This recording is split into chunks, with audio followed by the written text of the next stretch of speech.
Team India T20 captain Suryakumar Yadav చుట్టూ అల్లుకున్న వివాదం ఇప్పుడు ముదిరి పాకాన పడింది. గత ఏడాది చివరిలో సూర్యకుమార్ యాదవ్ పై అనుచిత వ్యాఖ్యలు చేసిన మోడల్ ఖుషీ ముఖర్జీ ఇప్పుడు భారీ చిక్కుల్లో పడ్డారు. ఆమెపై ఏకంగా 100 కోట్ల రూపాయల పరువు నష్టం దావా నమోదైంది. 2025 చివరిలో మోడల్ ఖుషీ ముఖర్జీ ఒక సంచలన ఆరోపణ చేశారు. స్టార్ క్రికెటర్ సూర్యకుమార్ యాదవ్ తనకు గతంలో మెసేజ్లు చేసేవారని ఆమె పేర్కొన్నారు. ఈ వార్త సోషల్ మీడియాలో విపరీతంగా వైరల్ కావడంతో సూర్య ఇమేజ్ కు భంగం కలిగించే ప్రయత్నం జరిగింది అనే విమర్శలొచ్చాయి.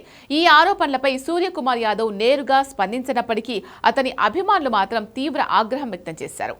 సూర్యకుమార్ యాదవ్ అభిమాని ఉత్తరప్రదేశ్లోని గాజీపూర్కు చెందిన ఫైజాన్ అన్సారీ ఖుషీ ముఖర్జీపై కోర్టును ఆశ్రయించారు. ఆమె చేసిన ఆరోపణలు అబద్ధమని, కేవలం పబ్లిసిటీ కోసమే స్టార్ ప్లేయర్ ప్రతిష్టను దిగజార్చేలా మాట్లాడారని ఆయన తన ఫిర్యాదులో పేర్కొన్నారు. ఈ మేరకు ఆమెపై 100 కోట్ల రూపాయల పరువు నష్టం దావా వేశారు. అంతేకాకుండా గాజీపూర్ ఎస్పీ డాక్టర్ ఇరాజ్ రాజాను కలిసి సదరు మోడల్ను వెంటనే అరెస్ట్ చేయాలని కూడా డిమాండ్ చేశారు.